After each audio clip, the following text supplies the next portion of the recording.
Alright, so this is my chicken coop and attached, I guess what you could call chicken tractor. I call it a chicken wagon because it clearly looks like a covered wagon. And we've got the door open now. The chickens are out in the yard, just kind of hanging out on the property. And they're probably up in the woods, but anyhow.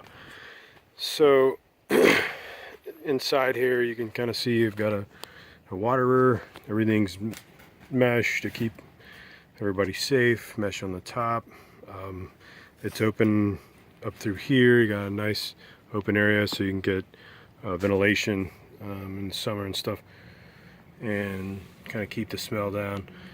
Inside you can see I've got mesh down at the bottom, and there's sort of like a framework that I built out of conduit used for electricity, run on electrical lines. Anyway, this pipe here, I can pull it out and I could use it as a handle.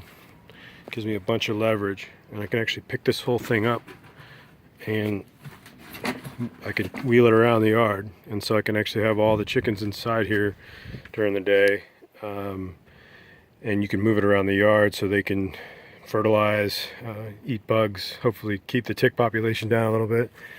But anyway, that's the chicken wagon, chicken tractor.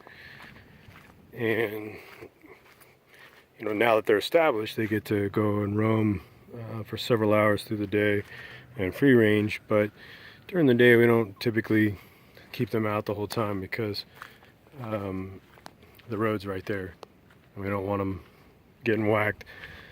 And there's a lot of birds of prey and stuff that fly around here. Sometimes we even had one get nailed once, but didn't get taken. So anyway, these wheels here are just fake. These little wagon wheels, I just made them out of plywood, but you can see down below there are actual tires there that just basically like, you know, tires for a garden cart or something. And you know, that's so you can pick it up and wheel the thing around. You can see they're actually below that fake wooden wheel. Poured concrete stoop kind of helps keep things clean.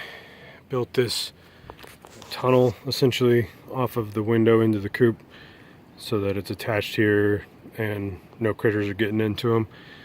And you can kind of see there's plexiglass in this window that's partially open. Let's take a look here.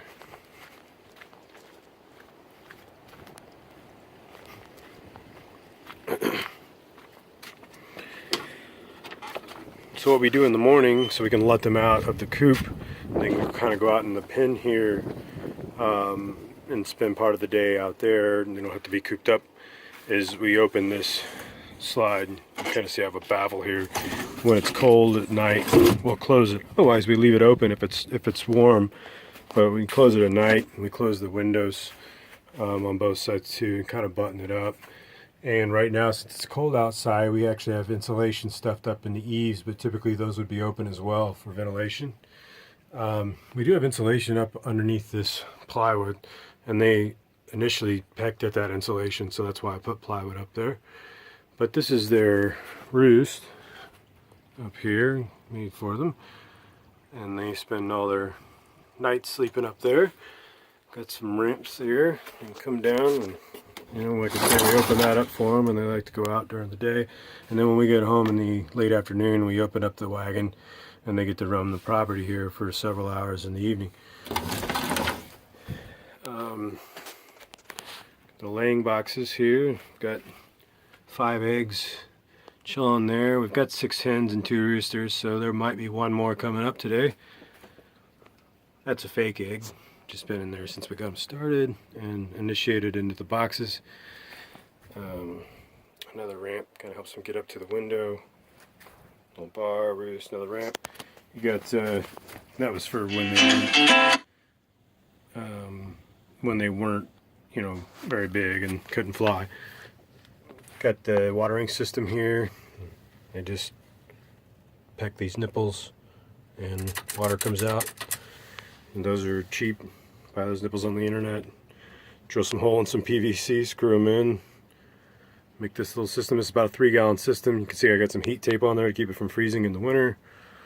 Got a little heat lamp there to warm them up when it's super cold. Haven't had to use it in a while. This is my feeder. It's just a kitchen trash can, Rubbermaid, like 10-12 bucks. Pop it open and put probably 30 pounds of feed in there at once.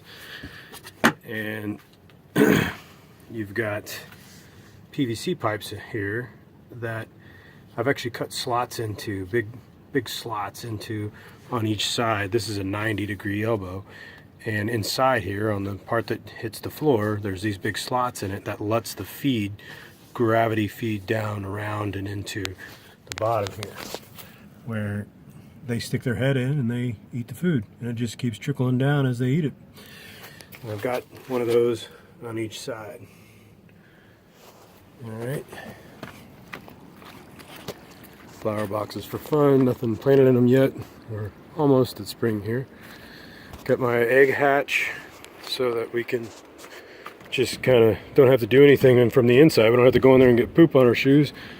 We can just reach in here and get the eggs out of the laying boxes. And it's easy to pour feed in from out there. But that feeder actually lasts for a couple weeks. Water collects in our rain barrel off the roof here, and dispense it out of the spigot, pour it right into the pipe here, 4-inch PVC, goes down to elbow in through the wall and into the water. So I can hold about 3 gallons of water, 3 or 4 gallons of water in there at once. It'll last them several days. And then I can pour water right there into the bucket for out in the pen. And that's basically it. Yeah, we've got Christmas lights on it. We like to light up the chicken coop sometimes. Not too many. We don't want to keep them up at night. But anyway, so that's our setup. I got a lot of the ideas that I put into this from YouTube. So I made this video because I made a kind of a compilation of ideas, and then added some of my own to them when I put this all together, and I wanted to just kind of put them out there and share them with anybody else who's, you know, putting their own chicken setup together. So hopefully it helps someone else.